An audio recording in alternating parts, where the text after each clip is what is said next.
Shalom Bapak, Ibu, Saudara-saudara yang terkasih, kembali lagi di acara Mimbar Agama Katolik tentunya hanya di TVRI, media pemersatu bangsa. Senang sekali, hari ini saya Maria Kristi bisa menjumpai Anda kembali dan semoga Anda selalu dalam keadaan yang sehat dan juga penuh dengan damai sejahtera. Nah Bapak, Ibu, Saudara-saudara yang terkasih, kalau beberapa waktu lalu kita sempat membahas seputar bagaimana keberadaan pencak silat sebagai katekese yang diakui dalam gereja Katolik. Nah pada kesempatan kali ini kita akan membahas tema itu lebih dalam lagi dan kita akan bersinggungan dengan sebuah komunitas ataupun katekese yaitu THS-THM. Jadi tema kita pada hari ini adalah keberadaan THS-THM dalam gereja Katolik Indonesia. Dan sepertinya Kristi nggak mau sendiri lah kalau ngebahas seputar ini karena pasti ada narasumber yang sudah ahli yang bisa kita ajak diskus seputar tema kita hari ini. Sudah bergabung bersama dengan kita.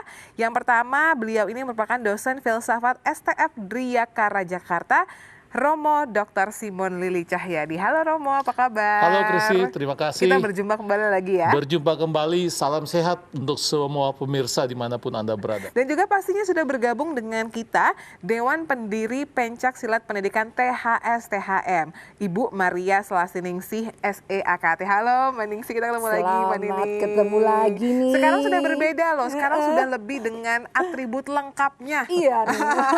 Kelihatan banget silatnya ya. Bener, ini boleh ceritain nggak sih, memang inikah seragam THS-THM atau bagaimana? Iya, betul. Ini untuk seragam yang perempuan. Kalau yang laki-laki itu tidak pakai yang putih-putih begini.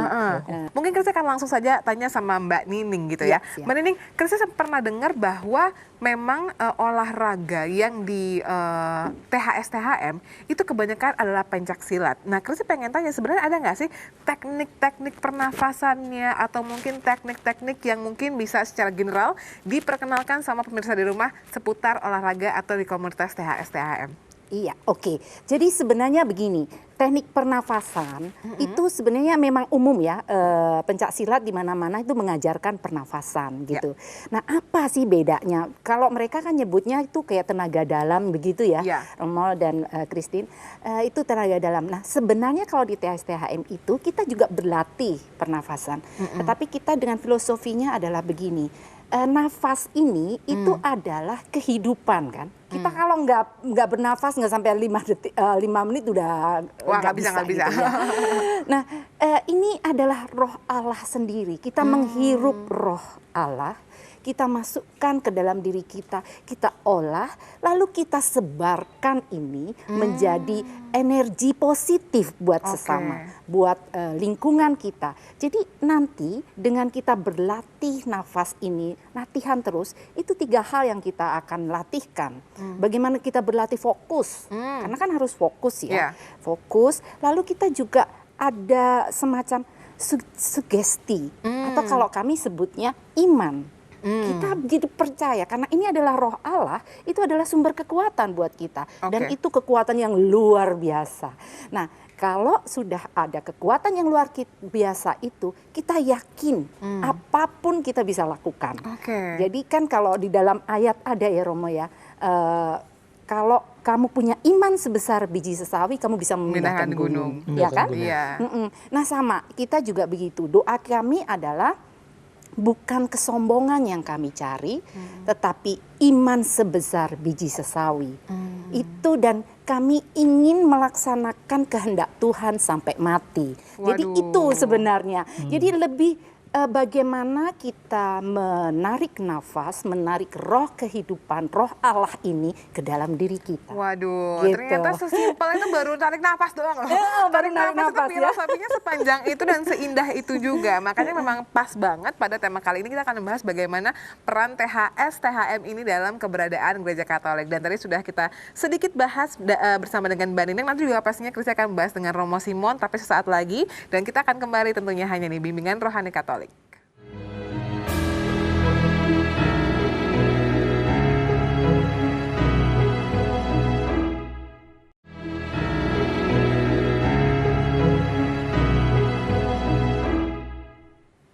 Ya, Bapak Ibu, saudara-saudara yang terkasih, kembali lagi di Mimbar Agama Katolik dan masih membahas bagaimana peran THS-THM dalam keberadaannya di Gereja Katolik. Kalau tadi kita sudah berbincang dengan Mbak Nining gitu ya, dari sebenarnya tarikan nafas yang paling fondasi awal. Ternyata filosofinya seindah itu dan sekompleks itu. Nah, sekarang mungkin Kristi akan bertanya kepada Romo dulu deh. Romo ini kan juga pastinya mendalami olahraga dan juga beberapa pencak silat yang tadi Romo sebutkan tadi ya. Nah, ada nggak sih Romo kecenderungan atau kekhawatiran bagi anak-anak, terutama anak-anak yang muda, yang emosinya masih bergejolak, jadi dia belum punya kebijaksanaan yang baik nih untuk membedakan pencak silat sebagai pembelaan diri, pencak silat sebagai gaya-gayaan biar terlihat keren, sama sebenarnya arti pencak silat yang indah itu sendiri. Mau gimana tanggapan Romo? Ya intinya kan pertanyaan Chris supaya bagaimana pencaksilat itu tidak hanya menjadi untuk ungkapan kekerasan ya. Betul.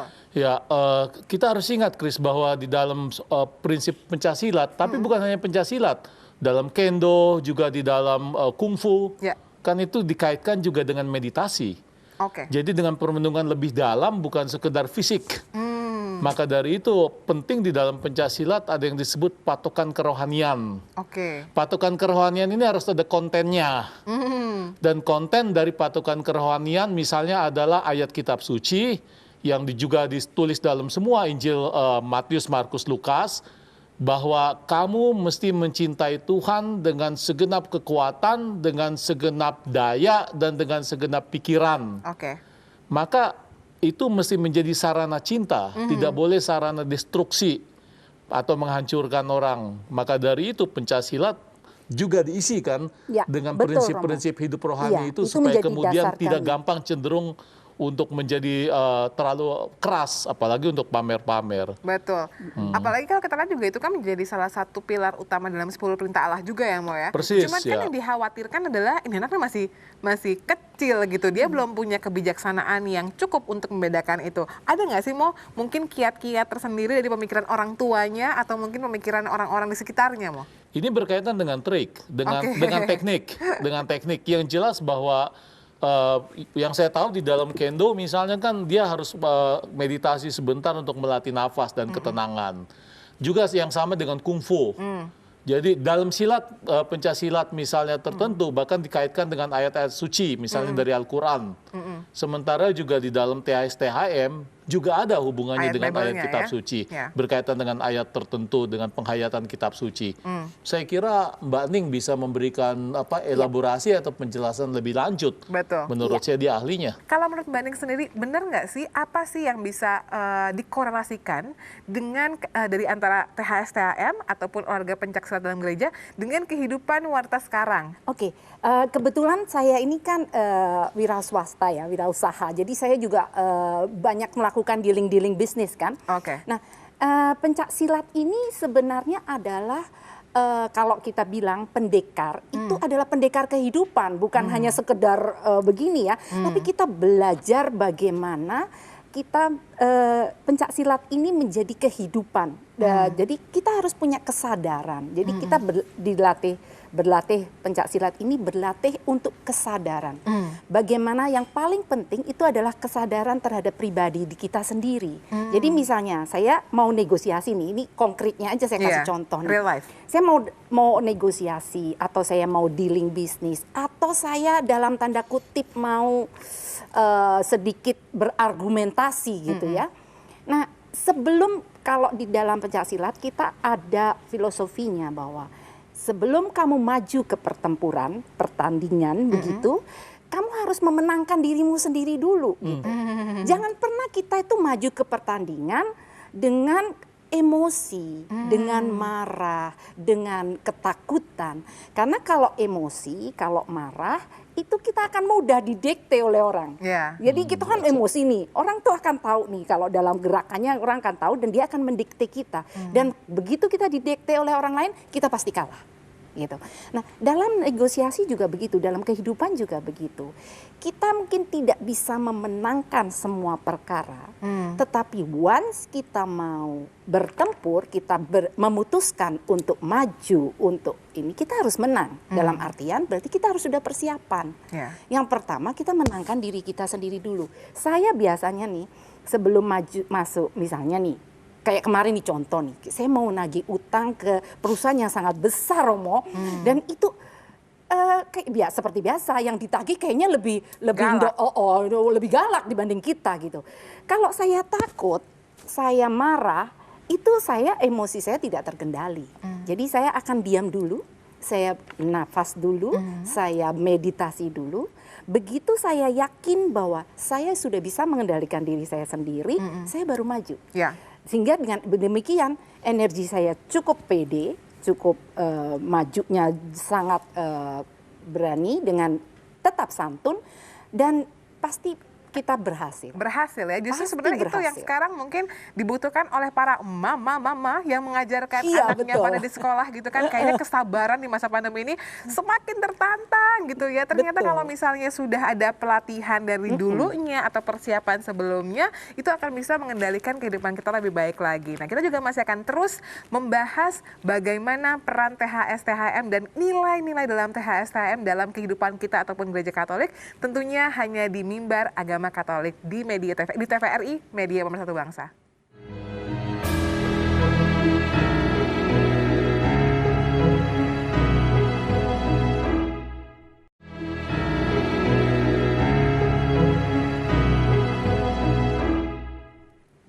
Bapak Ibu, saudara-saudara yang terkasih, terima kasih Anda masih setia di Mimbar Agama Katolik dan masih membahas bagaimana sih peran nyata THS THM dalam keberadaannya di Gereja Katolik. Ternyata tadi kita udah ngobrol di 2 segmen sebelumnya, banyak sekali poin-poin yang indah yang kita sebenarnya mungkin nggak begitu tahu pada THS THM. Karena memang untuk saya personal ya, sebagai anak muda yang cukup rajin mendengarkan seputar THS THM di gereja, itu digaungkannya hanya untuk jadwal latihannya aja. Cuman mungkin belum banyak yang mengajarkan bahwa ternyata di dalamnya ini banyak sekali loh firman-firman Tuhan dan juga berkesinggungan dengan Bible itu sendiri. Iya. Nah, kalau tadi kan kita udah belajar bagaimana indahnya nih unsur-unsur atau mungkin nilai-nilai yang ada dalam THS THM. Nah, sekarang nih Mbak Ning lagi pandemi gini, gimana Iya, itu betul, anak-anak yang betul. biasanya THS THM mungkin jadwalnya seminggu 2 kali atau mungkin Iya. seminggu sekali, sekarang bagaimana keberadaannya Mbak? Iya, jadi begini, sebenarnya kan kita ini ada 3 hal untuk kehidupan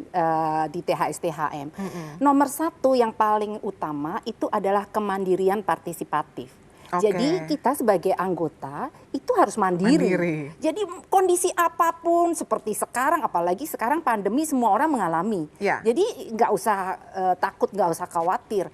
Berlatih sendiri, kedisiplinan itu kan harus dari dalam diri, bukan karena ketakutan disuruh orang. Nah, kemandirian partisipatif. Begitu kita mandiri, kita mampu, kita bisa berpartisipasi untuk banyak hal. Oke. Berpartisipasi mengikuti kondisi yang ada sekarang. Yang kedua, kehidupan THS THM itu harusnya adalah persahabatan yang setara. Makanya kami kalau panggil kakak, Mbak, Mas, begitu ya. Karena kita setara. Nah, kondisi pandemi ini ya kita mengembangkan persahabatan banget itu. Kemarin dulu kami sempat membuat kayak semacam posko virtual untuk mencari tahu teman-teman ada nggak yang terkena, perlu bantuan apa, seperti itu ya. Ya sekarang mau nggak mau dengan virtual, dan kita sangat bersyukur karena banyak sekali hal-hal yang bisa kita lakukan dengan virtual saat ini. Kalau zaman dulu susah. Ya. Dari Ketika udah Papua nggak ke sini bisa mah itu ribet ya udah. banget gitu ya. Nah, kemudian yang ketiga itu adalah persaudaraan dalam keluarga Allah. Jadi semua sahabat ini, semua pribadi-pribadi mandiri yang tangguh ini akhirnya apa? Akhirnya bersaudara dalam keluarga Allah. Jadi kita nih satu. Semua dengan teman-teman, dengan teman yang berbeda agama pun itu kita menjadi satu saudara. Nah, di kondisi pandemi ini menurut saya saatnya kita berarti ini adalah saatnya untuk mewartakan dengan sungguh bahwa kita memang persaudaraan dalam keluarga Allah. Tapi untuk kelas sendiri memang ada kelas virtual atau memang anak-anaknya udah tahu nih pakemnya begini, jadi mereka bisa melakukan sendiri di rumah? Kebetulan ada beberapa senior-senior yang nanti kayak mengirimkan video atau apa ya. Tapi jadi kami itu memang saling belajar. Keep update ya, Kami tetap saling update. berpartisipasi. Kan ini kan partisipasi. Jadi kemandirian yang partisipatif itu sehingga masing-masing itu memberikan nilai. Jadi kami itu kan memang tidak ada guru besar ya. Guru besar itu adalah Tuhan Yesus. Oke. Jadi itu berarti kita yakin bahwa perjalanan kita itu dituntun oleh Allah. Sehingga dengan setiap hari berdoa, dan kami ada tuh beberapa yang kayak grup WA itu yang kayak absen. Siapa yang sudah baca kitab suci, siapa yang sudah ikut misa pagi, atau siapa yang sudah rosario, kita absen. Nah seperti itu masing-masing berpartisipasi dan satu sama lain saling mengingatkan. Tidak ada yang guru yang harus menuntun terus-menerus. Tapi Gitu memang ya, itu Romo. prinsip umum juga sih, Kristi atau Mbak Ning ya, Iya. bahwa di dalam olahraga bela diri apapun, entah itu kendo atau pencaksilat atau kungfu, bahwa orang perlu membuat lebih perfect dalam Diri gerakan sendiri. dan Iya, dalam betul. jurusan harus sendiri. Praktis Harus dan sendiri. perfect. Ya, karena nanti yang menghadapi situasi kan Diri sendiri. lu sendiri, berarti mesti juga tahu bagaimana secara pribadi mengembangkan itu. Itu betul memang. Betul. Itu tidak dituntut bahwa harus dalam grup. Bisa dalam grup biasanya untuk pertandingan, tapi kalau untuk sendiri ya kita harus jurus kita membuat jadi lebih bagus. Oke, mungkin itu juga bisa relate dengan bagaimana ketika orang latihan seminggu sekali bersama dengan teman-temannya di gereja, tapi ketika daily life-nya atau setiap harinya dia ternyata harus diri sendiri. Jadi kita tuh partisipatif, bersaing mandiri. dengan diri kita sendiri, bukan dengan orang lain. Iya. Untuk menjadi diri yang lebih baik, diri yang lebih baik. Karena itu siensianya THSTHM yang 3S kemarin itu. Sanctitas, Sanitas, Siensia. Siensia itu harus terus-menerus berusaha menjadi lebih baik setiap harinya. Itu kan memang kehendak Tuhan begitu ya Romo ya, Iya. bahwa kita harus begitu. Dan kita juga berkompetisi dengan yang paling berat adalah diri sendiri. Jadi untuk teman-teman yang tim mager atau tim Tim malas mager. gerak, itu ini kayaknya Tim mager. menjadi salah satu solusi yang tepat gitu ya. Kalau misalnya kita pengen belajar lebih dalam lagi, dan ternyata memang kita harus sadar bahwa keindahan nilai-nilai dari THS-THM ini sudah ada di gereja Katolik, tinggal kita sebagai anggota tubuh atau anggota gereja mau nggak nih untuk mengikutinya dan juga mengikuti sarana-sarana yang sudah ada ya. Dan pastinya perbincangan kita juga masih akan terus berlanjut dan kita akan kembali tentunya hanya di Mimbar Agama Katolik di TVRI Media Pemersatu Bangsa.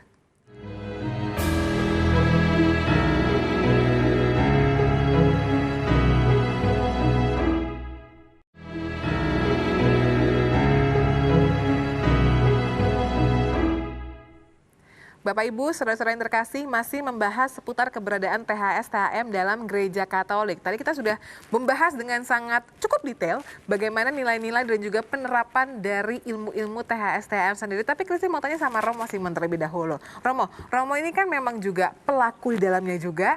Tapi Romo juga berperan sebagai perpanjangan tangan di gereja juga, sebagai Romo pastinya. Nah, ini kan komunitasnya sudah 35 tahun, Mo. Tapi let's be honest bahwa memang gaungnya, kok kita kayaknya baru dengar tuh 10 tahun ke belakang. Atau mungkin ada beberapa orang tua yang kayaknya, oh saya baru tahu ternyata gereja Katolik itu ada THS-THM-nya. Nah, sebenarnya peran aktif dari gereja sendiri, menurut Romo apa sih Romo yang bisa dilakukan supaya gaung THS-THM ini sebagai katekese ini bisa lebih dikenal oleh masyarakat Katolik, Romo?